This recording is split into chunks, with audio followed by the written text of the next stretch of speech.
দর্শক আমন্ত্রণ জানাচ্ছি আমাদের নিয়মিত আয়োজন টাইমস হেডলাইন্স অনুষ্ঠানে। আমাদের আজকে অন্যতম আলোচনার বিষয় হচ্ছে জামাতের আমিরের টুইট। আপনারা জানেন যে গত রাত থেকেই এটা নিয়ে সারা বাংলাদেশে ঝড় বয়ে যাচ্ছে। এই টুইটটা নিয়ে আবার নতুন করে বিতর্কেরও সৃষ্টি হয়েছে। জামাত বেশ কয়েক ঘন্টা পরে জানিয়েছে যে তাদের আমিরের অ্যাকাউন্ট হ্যাক হয়েছে এবং সেই কারণেই হচ্ছে যে এরকম একটি টুইট করা হয়েছে। এইটা নিয়ে খোঁজখবর রেখেছেন আমাদের সিটি এডিটর হুমায়ুন কবির ভূঁইয়া। আপনার ফাইন্ডিংস আসলে কি বলছে? অ্যাকাউন্ট হ্যাকড হয়েছে না কি হয়েছে সেটার দিকে আমি তেমন গুরুত্ব দিতে চাচ্ছি না। হ্যাঁ, আমি যেটা দেখতে পাচ্ছি সেটা হচ্ছে টুইটে যা বলা হয়েছে, জামাতে ইসলামের প্রিন্সিপাল পজিশন এটাই। এখন এই টুইটটার সাথে ভেরি রিসেন্টলি জামাতের আমির আল জাজিরার সাথে একটা ইন্টারভিউ দিয়েছেন। আপনারা যদি খেয়াল করেন সেটা দেখবেন যে এই টুইটে যা বলেছেন, আল জাজিরার ইন্টারভিউতে উনি তাই বলেছেন। ওই এখন তো এক্স পোস্টে যে জিনিসটা বেশি বলা হয়েছে সেটা হচ্ছে the use of a word prostitution. এই ওয়ার্ডটা ছাড়া বাকি সব কিছুই কিন্তু আল জাজিরার ইন্টারভিউতে উনি পরিষ্কার করেছেন। এবং আল জাজিরাতে যখন উনি স্পষ্ট বলেছেন যে উইমেন লিডারশিপ ব্যাপারে, উনি স্ট্রেট বলেছেন ইট ইজ নট পসিবল। হ্যাঁ, তো অতএব নারীদের সম্পর্কে জামাতে ইসলামের পজিশন আগাগোড়া এরকমই ছিল। টুইটটা নিয়ে আমি আরেকটু কথা বলতে চাই। আমরা বিশেষ করে আমি কয়েকজন ডিজিটাল সিকিউরিটি এক্সপার্ট সঙ্গে কথা বলেছি। তারা বলেছে যে সবাই যে এইরকম একজন পলিটিশিয়ানের এবং ভেরিফাইড অ্যাকাউন্ট হ্যাক করে is very difficult. It's possible but it's very difficult. আর আমরা জানি যে জামাতের আইটি টিম অনেক স্ট্রং, যারা এটা মেনটেন করে তারাও এটা জানে। সো এই পয়েন্ট অফ ভিউ থেকে হ্যাক হওয়ার চান্স কম। আর যদি হ্যাক হয়ও সেক্ষেত্রে এটা পুনরুদ্ধার করার জন্য অনেকগুলো পদ্ধতি আছে এবং সেটা সময় সাপেক্ষ। তো এইভাবে ওনারা কিভাবে পুনরুদ্ধার করলেন এবং তারপরে আমরা আবার আরেকটা টুইট করলেন, এটা নিয়ে নানান সন্দেহ দেখা দিয়েছে। এইটা সম্পর্কে আপনি কি বলবেন? আমি নিজেও কিছু লোকের সাথে কথাবার্তা বলেছি। এখন পর্যন্ত যা দেখছি যে জামাত যেই অ্যাকাউন্ট হ্যাকিংয়ের যে গল্পটা করছে, আমার মনে হয় না এটা ধোপে টিকছে বলে আর কি। এখন আমি জানি না জামাত এটা কিভাবে সামনের দিনগুলিতে এটা হ্যান্ডেল করবে, কিন্তু আমার ধারণা পোস্টটা করা হয়েছিল। তো পরে পাবলিকের ব্যাকক্ল্যাশ দেখে, পাবলিকের এই স্বাভাবিক মানে সঙ্গত কারণেই পাবলিকের এই রিয়াকশন দেখে এখন ব্যাকট্র্যাক করেছে জামাত। কিন্তু ইলেকশনের আগে যদি পাবলিক এরকম রিয়াকশন দেখাবে, এবং খুব স্বাভাবিক দেখাবে, হ্যাঁ, তাদের নিজস্ব নেতাকর্মী বাদে যারা সাধারণ ভোটার আছেন, তাদের বিরোধী রাজনৈতিক দল আছে, মডারেট পিপুল বিশেষ করে নারীরা আছে, তারা তো সেই রিয়াকশন দেখাবে। ইলেকশনের আগে কি তারা এই ধরনের একটা রিস্ক নিয়ে তাদের ঠিক হলো? আমার কাছে এটা গ্যাম্বেলের মতো মনে হয়েছে। একটা জিনিস কিন্তু ভুললে চলবে না, মডারেট নারী যেমন আছে, মডারেট পুরুষও যেমন আছে, আমাদের দেশে কট্টরপন্থী নারীরাও কিন্তু আছেন। এবং আমি এখানে আসার আগে একটা পোস্ট দেখছিলাম যে জামাতের যে নারী শাখার যে প্রধান, উনি বলছেন যে ইসলামে এই বিধানটা আছে, আমরা এটা মেনে নিয়েছি। মেনে নিয়ে রাজনীতি করছি। তো এবং আপনি এই জামাতে ইসলামের আমিরের যে বক্তব্য, তার সমর্থনে আপনি অনেক লোক পাবেন। যদি তার কথার সমর্থনে অনেক লোক দেশে না থাকতো, তাহলে তো আমাদের নারীদের এত দুরবস্থা হতো না। এই নারীদেরকে নিয়ে যে কথাটা বলা হয়েছে, শফিকুর রহমানের স্ত্রী কিন্তু একজন ডাক্তার, সেটা তো ওনার ক্ষেত্রেও খাটে। এবং শুধু তাই না, উনি কিন্তু একজন এমপি ছিলেন, সংসদ সদস্য ছিলেন। তো একজন সংসদ সদস্যের কাজ কি? লিডারশিপ। একজন সংসদ সদস্যের কাজ কি? Exposure two outer world. তাহলে উনি তো এইখানেও, মানে আইরনিটা হচ্ছে এইখানে যে উনি তো ওনার নিজের পরিবারের সাথেও কন্ট্রাডিক্ট করছেন। আর শোনেন, বাংলাদেশের মতো একটা দেশে এরকম অনেক পরিবার পাবেন যেখানে একমাত্র ব্রেড উইনার হচ্ছে একজন নারী। ওনার আয়ে সংসার চলে, বাচ্চারা চলে। আর বাংলাদেশের সোশ্যাল সেফটি নেট কিন্তু মানে বলতে গেলে নন এক্সিস্টেন্ট। না, আমরা যদি সাধারণ নারীদের কথা বা ভোটারদের কথা বাদ দিই, জামাত এবং শিবির, জামাতের যে অঙ্গ সংগঠন, তাদের তো অনেক নেতাকর্মী, নারী নেতাকর্মী চাকরি করছে। তো তারা কি চাকরি ছেড়ে দিবেন? ডাবল স্ট্যান্ডার্ডটা তো এই জায়গাতেই। আপনার এই জামাতে ইসলামীর যে আগের আমির ছিলেন যে মতিউর রহমান নিজামী রাজনীতি করতেন তার স্ত্রীর টাকা দিয়ে। তার স্ত্রী শিক্ষিকা ছিলেন। হ্যাঁ, আপনার এরকম ভুরি ভুরি উদাহরণ দেয়া যাবে। মানে জামাত নেতাদের স্ত্রীরা বেশ ভালো ভালো অবস্থানে চাকরি করছেন, এরকম খুঁজলেই পাওয়া যাবে। পাবলিকলি এক কথা বলেন, কিন্তু তারা ঠিক উল্টোটা করেন। তারা নারীদের সম্মানের কথা বলেন, ইজ্জত করার কথা বলেন, কিন্তু তার বিপরীতে এই যে জামাতের আমিরের আজকে টুইট, অথবা আমরা তো প্রতিদিনই অহরহ দেখছি জামাতের নেতাকর্মীরা নারীদেরকে কিভাবে অসম্মান করে প্রতিনিয়ত, বিশেষ করে ডিজিটাল প্ল্যাটফর্মে। ইভেন নারী সাংবাদিকদেরও তারা ছেড়ে দেন, এবং যেসব পুরুষ প্রার্থীর ওয়াইফরা ক্যাম্পেইন করছে জামাতের বিপক্ষে, তাদের নিয়েও কিন্তু নানান ধরনের ট্রল হচ্ছে, তারাও নানান ধরনের অভিযোগ করছে। এই যে তারা একদিকে বলে যে আমরা সম্মান করি, ইজ্জত দিই, আবার অন্যদিকে তারা ঠিক উল্টোটা করে না। এইটা করার কারণ কি? না, এইটা শোনেন, তাদের যে এই ডাবল স্ট্যান্ডার্ড, এটা নতুন কিছু না। নাম্বার ওয়ান, এই যে শফিকুর রহমান যা বলেছেন এটাও নতুন কিছু না। এটা অলওয়েজ জামাতের পজিশন। হয়তো এত ব্লান্টলি আগে কখনো উচ্চারিত হয় নাই, এখন হয়েছে। আপনি থেকে আসেন না কেন, 1971 থেকে আসেন। 1971-এ আমাদের যখন স্বাধীনতা যুদ্ধ চলছিল, আমাদের নারীদের উপরে ভয়ঙ্কর অত্যাচার হয়েছিল, এবং এই অত্যাচারের সাথে এই অত্যাচারকে সমর্থন করা অনেক লোক জামাতে ইসলামী করত, তাই না? তো এটা তো আজকের ঘটনা না। এবং জামাতে ইসলামীর যে এই যে dehumanization of women is nothing new, এটা অনেক দিন ধরেই চলে আসছে। আরেকটা জিনিস সেটা হচ্ছে জামাতে ইসলামী কথায় কথায় ইসলামকে ব্যবহার করে।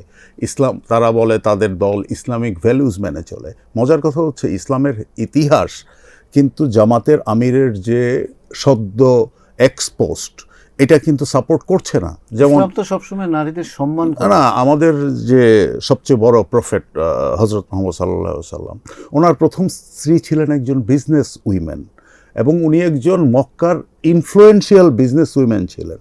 এবং আমাদের নবী কিন্তু ওনার আন্ডারে কাজ করতেন বিয়ের আগে।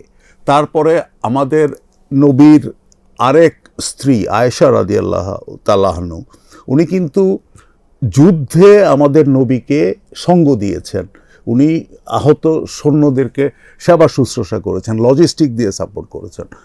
এটা যদি হয় সেই এতশো বছর আগে, আপনি বলবেন যে নারীরা কাজে বেরোতে পারবে না, তাও এরকম একটা গরিব দেশে। আরও মজার কথা হচ্ছে যে বাংলাদেশে কিন্তু শুধু নারী অনেক না, বাংলাদেশের অর্ধেকের বেশি, নিউমারিক্যালি নারীর সংখ্যা কিন্তু বাংলাদেশে পুরুষের সংখ্যার চেয়ে বেশি। তা আপনি কিভাবে আপনার মেজরিটি অফ পপুলেশনকে সাইডলাইন করার কথা বলেন, এবং যেটার কোনো যুক্তি নাই। জামাতের যে ভোটের রাজনীতিটা বা ভোটের ইকুয়েশনটা, কারণ আমরা দেখেছি সোশ্যাল মিডিয়ায় একটা টার্মোয়েল সৃষ্টি হয়েছে, এবং অনেক ধরনের প্রতিবাদ হয়েছে, মিছিল হয়েছে, ঝাড়ু মিছিল হয়েছে। তো এই যে একটা মানুষের ভিতরে তীব্র প্রতিক্রিয়া সৃষ্টি হয়েছে, এর ফলাফল কি আপনি দেখতে পাবেন না আগামী ইলেকশনে? হওয়ার তো কথা, না হওয়ার তো কোনো কারণ নাই, না হওয়ার কোনো কারণ নাই। কারণ অনেক নারী হয়তো জামাতকে ভোট দিত, কিন্তু এখন এরকম একটা অপমানজনক একটি শব্দ ব্যবহার করার বা এরকম কমেন্টস করার পরে তার তো সিদ্ধান্ত প্রভাবিত হবে। আমি জামাত আমিরের যে চয়েস অফ ওয়ার্ডসটা, এটা মানে আউটরেজিয়াস, মানে এটা হি ওয়াজ ওয়ে আউট অফ লাইন। এটা সভ্য সমাজে আসলে এরকম শব্দ হি ওয়াজ ওয়ে আউট অফ লাইন। এবং আমি যদি একজন জামাত ভোটার হতাম, আমি অবশ্যই আমার অপশন রিকনসিডার করতাম। এই ভদ্রলোক কিন্তু ক্যাম্পেইন করছেন ইলেকশনে জেতার জন্য, রাইট? এবং জামাতে ইসলামী যদি গভর্নমেন্ট ফর্ম করে, he will be the prime minister. Now, are you ready to have a prime minister who just erase more than half of the population? সবচেয়ে বড় কথা হচ্ছে আমাদের দেশের, সারা দেশের আমাদের কন্যারা, আমাদের বোনরা, আমাদের মারা, আমাদের নানি দাদিরা অপমানিত হয়েছেন খুব খারাপভাবে। আজকে আমাদের বরিশাল জেলার নির্বাচনে কি অবস্থা সেটা নিয়ে আমরা আলোচনার জন্য আমার সঙ্গে স্টুডিওতে আছেন মনির হোসেন লিটন, আমাদের বাংলা অনলাইন বিভাগের প্রধান। লিটন ভাই, আপনি তো স্টোরিটা দেখেছেন, বরিশাল থেকে যে স্টোরিটা এসেছে, এখানে 6টি আসনে 36 জন প্রতিদ্বন্দ্বী করছেন এবং বলা হচ্ছে যে বেশ কয়েকটি আসন বিএনপি পেতে পারে এবং বাকিগুলোতে ইসলামী আন্দোলন বাংলাদেশের সঙ্গে এবং জামাতের সঙ্গে এক ধরনের ভালো একটা প্রতিদ্বন্দ্বী হবে বলে মনে করা হচ্ছে। বরিশাল জেলায় মোট আসন সংখ্যা 6টি আসনে সেই 36 জন প্রতিদ্বন্দ্বী প্রার্থী। তবে বরিশাল বরাবরই বিএনপির ঘাঁটি। জামাতে ইসলামীর সেখানে খুব একটা ভালো অবস্থান নেই, কখনোই ছিল না। তবে ইসলামী আন্দোলন বাংলাদেশ যেটি, তাদের মোটামুটি একটি অবস্থা রয়েছে। এর কারণ হচ্ছে চরমোনাইয়ের পীর বা চরমোনাই এলাকাটি ওই এলাকাতেই বরিশালে।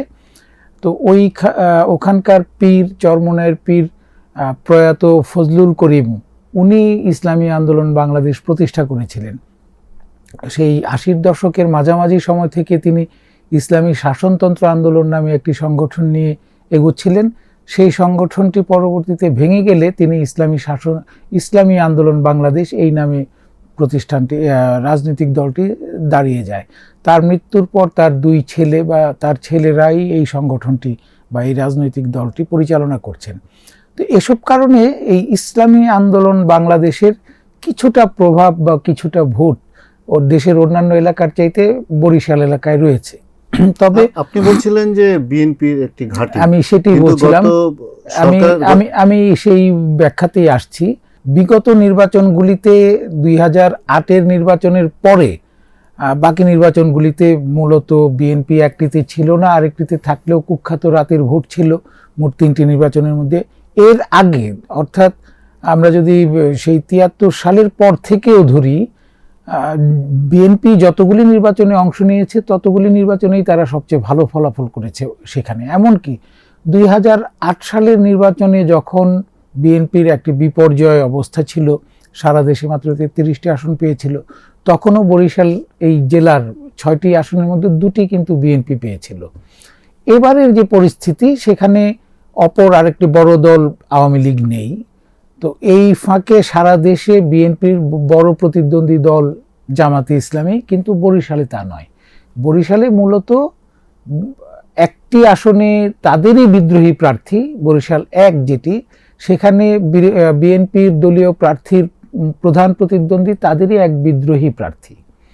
এছাড়া বরিশাল 5 এবং 6 এই 2টি আসনে প্রতিদ্বন্দ্বিতা করছেন ইসলামী আন্দোলনের নায়েবে আমির, তিনি একাই, সৈয়দ ফয়জুল করিম, উনি এই 2টি আসনেই নির্বাচন করছেন। এই 2টি আসনের মধ্যে 5-এর একটি বিশেষ দিক হচ্ছে সেখানে জামাতে ইসলামী কোনো প্রার্থী দেয়নি, বা ওই জোট, জামাতে ইসলামীর জোট কোনো প্রার্থী দেয়নি। তারা আগেই বলেছিল যে এই পীরের প্রতি শ্রদ্ধা জানিয়ে বা চরমোনাইয়ের পীরের প্রতি শ্রদ্ধা জানিয়ে তারা ওই আসনে কোনো প্রার্থী দেবে না। যদি একটু আমি এখানে থামাই, যে আপনি বলছিলেন বিএনপির ঘাঁটি, কিন্তু সেটা গত 15-17 বছরে সেই ইকুয়েশন চেঞ্জ হয়ে গেছে। তো ধরুন এখানে যদি জামাতের সঙ্গে ইসলামী আন্দোলনের জোটটা টিকে যেত, তাহলে কি বিএনপির সঙ্গে হিসাব নিকাশটা একটু ভিন্ন রকম হতো? খুব আহামরি কিছু হতো না। কারণ হচ্ছে যে কতটা পরিবর্তন হয়েছে গত 15-16 বছরে সেটি একটি বড় প্রশ্ন। আর বরিশাল অঞ্চলটি বরাবরই একটু রাজনীতিতে অতিমাত্রায় সক্রিয় একটি অঞ্চল। সেখানে আওয়ামী লীগ, বিএনপির বাইরে জাতীয় পার্টিরও মোটামুটি ভোট রয়েছে কিছু কিছু আসনে। সেই এলাকায় জামাতে ইসলামী কখনোই ভালো করতে পারেনি, তাদের ভোট 2-3% বেশি কখনোই হয়নি। তো সেটি আহামরি বাড়েওনি। না বাড়ার আরেকটি কারণ হচ্ছে ইসলামী আন্দোলন, যেটি বলছিলাম যে তারা সেখানে বেশি সক্রিয়, তাদের মোটামুটি একটু প্রভাব আছে।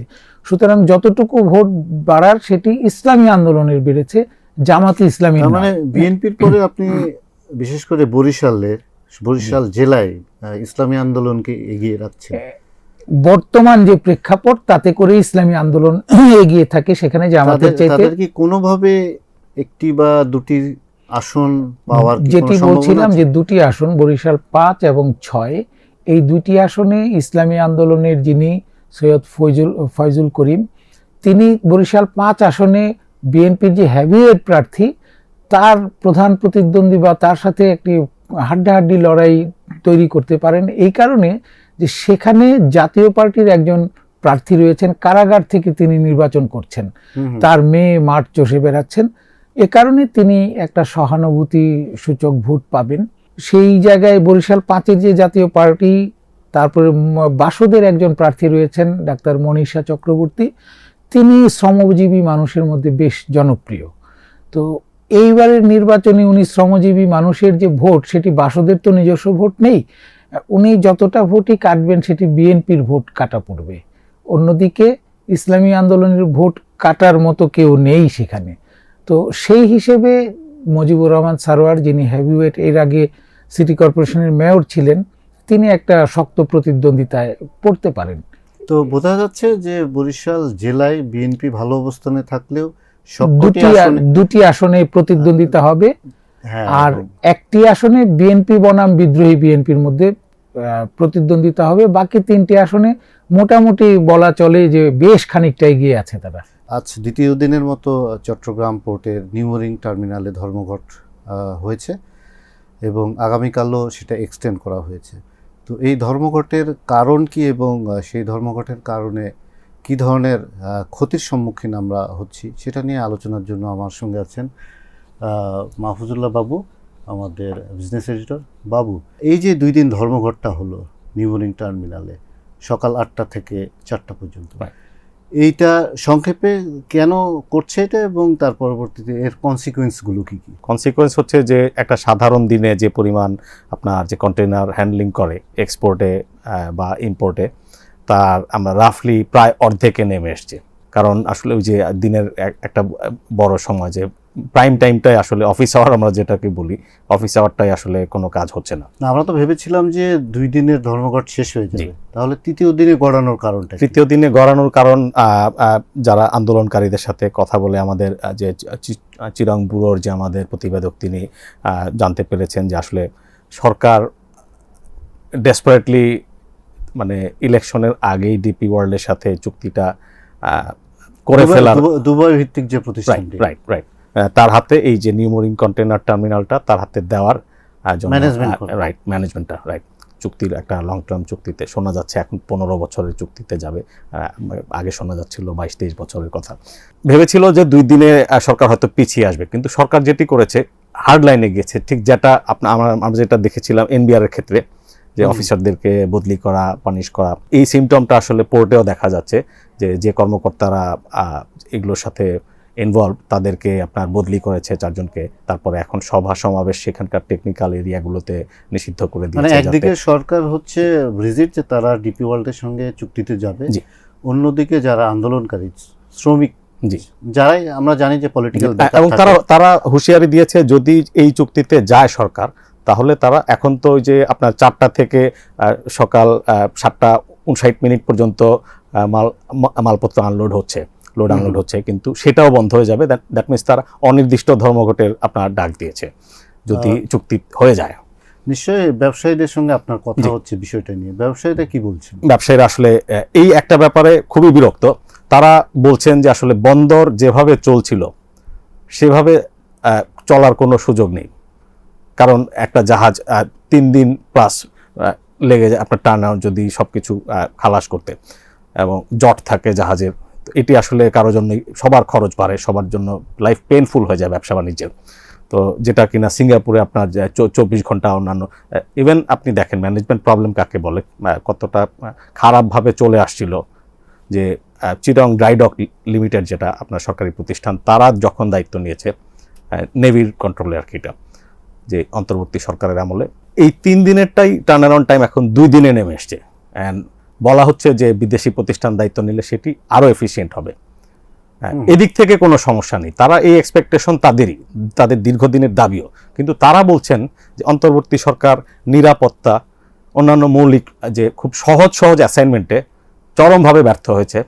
তো তারা কেন এত ডেসপারেটলি যে এই প্রতিষ্ঠানটা তাদের আর কয়দিন আছে, 11 দিন 10 দিন, যে ইলেকশনের তো এত অল্প সময়ের মধ্যে এত শর্ট নোটিসে তারা কেন নির্বাচিত সরকারের জন্য তারা সব ফাইল প্রসেসিং করে রেখে যাক, let the elected government decide.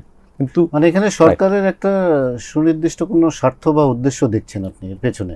এগুলো তো অনির্বাচিত সরকার, তো তাদের কাছ থেকে এগুলো এর চাইতে আরো অনেক সহজ কাজই তাদের কাছ থেকে এই সপ্তাহে কি চুক্তি সাইন হবে বলে আমরা মোস্ট লাইকলি আমরা ঢাকা অফিসে যে খোঁজ খবরগুলো পাচ্ছি যে অনেক কর্মকর্তারা মানে আপনার রিসোর্স ডিপ্লয়মেন্ট তারা লম্বা সময় কাজ করে, যে they working hard to close the deal before the election. So আমরা মানে ডিলটা যদি সত্যিই হয় তাহলে আমরা চিটাগং পোর্টে একটা অনির্দিষ্টকালের ধর্মঘট দেখব এবং আমরা আবারও সেই পুরাতন যে সমস্যা পোর্ট কেন্দ্রিক সেই সমস্যাটা আবার এক্স্যাক্টলি। অ্যান্ড তারপরে যেটা হবে ঠিক রোজার আগে যদি বন্দর আপনার যে এখন তো ব্যাকলগ হচ্ছে কিন্তু বাট একটু যে ব্যাকলগ হয়ে কিন্তু আপনার শেষ পর্যন্ত জিনিসগুলো মালপত্র বের হয়ে আসবে, কিন্তু যদি পুরো আটকে যায় তো তখন কিন্তু আপনার ক্রাইসিসটা বাড়বে। তারপরে এক্সপোর্টারদের জন্য আপনি দেখেন রোজার আগে তো আরো নতুন নতুন মানে রোজা রিলেটেড যে জিনিসগুলো আছে চিনি সোলা, তো এগুলোর তো বেশি বেশি আমদানি করতে হয় এবং সেই আমদানিগুলো এখনই এই দিস ইজ দ্য টাইম, তাই না? এবং আগামী কয়েকদিনে আরো আসবে, রোজার শুরুতে আসবে। তো এই সময় যদি এটা ব্যাঘাত ঘটে তাহলে সেটার ইম্প্যাক্ট তো বাজারেও পড়বে। ইম্প্যাক্ট দেখেন, এক সপ্তাহ আগে আমরা রিপোর্ট করছিলাম 700-র বেশি জাহাজ ভাসমান গুদাম, মোস্টলি আপনার 5-6টা বড় কনগ্লোমারেট যারা ইম্পোর্টার দেশের, নানান সরকারি তৎপরতার পরে আস্তে আস্তে সেগুলো আপনার আনলোড হচ্ছে। এদিকে রোজাও এগিয়ে আসছে, আনলোড হওয়ার সময়ও চলে এসছে। আবার এর মধ্যে যদি আবার বন্দরে ব্যাকলগ হয়, সাপ্লাই সাইডে অ্যাটলিস্ট মানুষের স্পেকুলেটিভ সাইডে সাইকোলজিক্যালিও একটা হায়ার প্রাইস মানুষ তখন পারসিভ করে নেবে। তো এটি আসলে এর মধ্যে কোনো যোগসূত্র আছে কিনা সরকারের কনসার্ন এজেন্সির উচিত এগুলো খতিয়ে দেখা একটা বিষয়। আর আরেকটা হচ্ছে এক্সপোর্টাররা প্রবলভাবে শঙ্কিত। দেখেন, এটি আসলে শাঁখের করাতের মতো। চট্টগ্রাম বন্দর যদি ক্লগড হয় তখন যেটা হয় সেখানে আপনার কাঁচামাল আমদানি হচ্ছে সেটি আপনি দেরিতে পাচ্ছেন, এক। তারপরে আবার আপনি যখন এক্সপোর্ট করছেন সেটি আপনার ক্রেতার কাছে দেরিতে যাবে। স্বাস্থ্য অধিদপ্তর থেকে একটা নির্দেশনা জারি করা হয়েছে, সেখানে বলা হয়েছে যে বাংলাদেশের সকল সরকারি বেসরকারি হাসপাতাল এবং ক্লিনিকগুলোকে তারা বিশেষ টিম গঠন করে 24 আওয়ার্স সার্ভিস দেওয়ার জন্য প্রস্তুত রাখতে বলা হয়েছে।